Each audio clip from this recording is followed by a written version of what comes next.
Luka Dončić doesn't play basketball to just win. He plays to make a statement. Every time he steps on the court, someone ends up looking foolish. He doesn't care if you're a former MVP, an all-star, or a defensive expert. If you're in front of him, you're a target. Luka doesn't need to scream or show off. He lets his game speak, and it speaks loud. From day one, critics doubted him. Said he was too slow, not strong enough, not built for the NBA. But Luka didn't argue. He just showed up, took control, and started dropping numbers on everybody. Fans saw it, players felt it, and teams learned fast. If you leave Luka open, even for a second, it's already too late. He's not out to prove anything anymore. He's out to remind everyone. The league didn't just overlook him, they underestimated him. And that's why so many great players, teams, and even coaches now have one thing in common. They've all been added to Luka's growing list of victims. And it all began in the NBA bubble, when he faced the Clippers for the first time. In the 2020 NBA bubble, Luka Dončić made it clear. He wasn't here just to play, he was here to dominate. No fans, no distractions, just pure basketball. And standing across from him, Kawhi Leonard and Paul George. Two of the league's best defenders. Most young players would have cracked under that pressure. Luka? He thrived. He opened the series by setting a playoff debut record with 42 points. Then he followed it up with assists, rebounds, and highlight plays like he had been doing this for a decade. But it wasn't just the stats. It was the way he played. Calm. Calculated. He moved defenders around like chess pieces. Every pass, every shot, it was like he already saw how the play would end before it started. Then came the buzzer beater. Game tied. Clock running out. Luka got the switch he wanted, stepped back, and hit the shot that changed how the world saw him. It didn't matter that the Mavericks didn't win the series. Luka had arrived. And from that moment on, teams stopped treating him like a rising star and started fearing what was coming next. 1 year later, Luka got his rematch. Same team, same stars, but this time, the Clippers were healthy and confident. They had home court and experience on their side, but none of that mattered. Luka came into the series with one goal, payback, and from the very first game, he took over. He wasn't just scoring, he was picking apart their defense. It didn't matter who they threw at him. Kawhi, Paul George, even double teams. Luka had an answer for everything. He broke down their coverages, found open teammates, and made every possession count.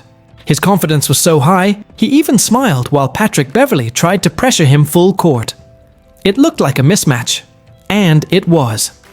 In Game 7, with the whole season on the line, Luka dropped 46 points and nearly carried Dallas to the second round. The Clippers won the game, but no one forgot who the best player on the court was.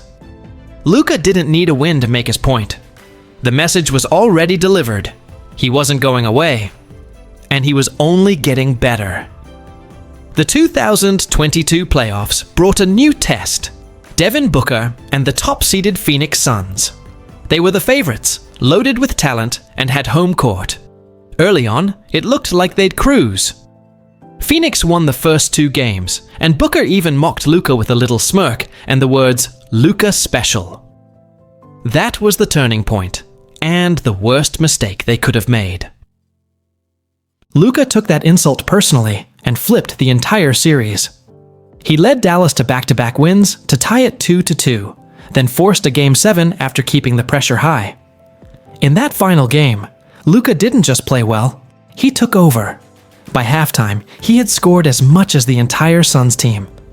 Phoenix wasn't just losing, they were being embarrassed on their own floor. The final score was a blowout, and Luka finished with 35 points while making the Suns look lost. Booker went cold, Chris Paul looked out of rhythm, and the crowd had no answers. The Suns came in confident, but they left crushed. Luka didn't just win a game, he broke their spirit. That series changed how the league viewed him. He wasn't just a star anymore, he was a closer. By 2024, the Minnesota Timberwolves were known for one thing: elite defense. With Rudy Gobert in the middle and a tough physical lineup built around Anthony Edwards, they finished the season with the best defensive rating in the league. Analysts called it a clash of styles: Luka's offense versus Minnesota's wall. But that wall didn't stand a chance. Game after game, Luka exposed every flaw in their system. He dragged Gobert out of the paint, created mismatches, and punished every switch. Floaters, step backs, skip passes. Luka used all of them. The Timberwolves couldn't keep up with his pace or his reads, and when Game 2 came down to the final shot, Luka isolated Gobert, stepped back, and drained the game winner like it was routine. He didn't just beat Minnesota, he rewrote the scouting report on their defense. In 5 games, he averaged over 30 points and nearly a triple-double.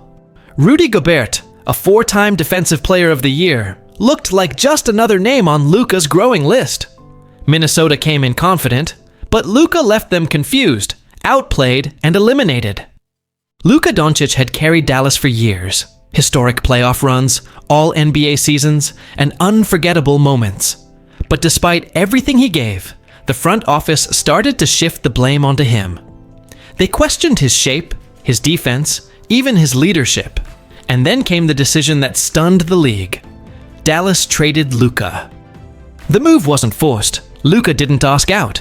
It was Nico Harrison, the Mavericks general manager, who decided the team couldn't win with him. Instead of building around a generational talent, they let him go. And just like that, Luka was off to the Lakers, joining a stronger roster and stepping into the spotlight on national TV almost every night. What followed proved how wrong the Mavs were. Luka didn't fall off. He took his game to another level. He was back in MVP talks, dropping triple-doubles and making the Lakers contenders. While Dallas scrambled for answers, Luka was doing what he always did: controlling games, silencing critics, and reminding everyone that betting against him never works. When Luka Dončić came back to Dallas in a Lakers jersey, the atmosphere was electric. Fans packed the arena, some wearing his old Mavericks jersey, others in Lakers gold. There was tension, mixed feelings, and a whole lot of curiosity. But once the game tipped off, Luka turned all that emotion into fuel. He didn't need to talk. He didn't need to taunt. But he just played the kind of basketball Dallas fans knew too well.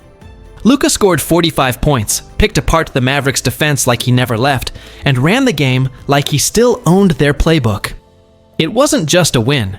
It was a reminder of what they gave up. Sitting high in the executive box was Nico Harrison, the man who made the trade. And from his seat, he watched Luka dominate the team he once led. Luka didn't point fingers or cause a scene. He let the scoreboard talk. The grin on his face said it all. Dallas moved on, but Luka moved up. And that night, the whole city saw exactly what they lost. By now, Luka Dončić isn't just a star. He's a storm that leaves wreckage behind. He's embarrassed some of the league's top defenders, crushed title favorites, and even made front offices rethink their entire future. But with every step forward, one question keeps coming up.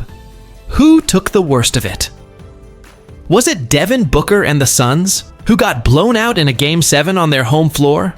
Was it Rudy Gobert, exposed on national TV by Luka's every move? Or maybe it was Nico Harrison, who bet against him and watched his new team crumble while Luka shined under brighter lights. Each moment left a mark, not just on the scoreboard, but on careers and reputations. And that's what makes Luka different. He doesn't just win, he leaves reminders. Every shot, every smirk, every headline adds to his growing list of victims. The scary part? He's not done yet. He's still young, still improving, and still keeping receipts. So the real question is, who's next?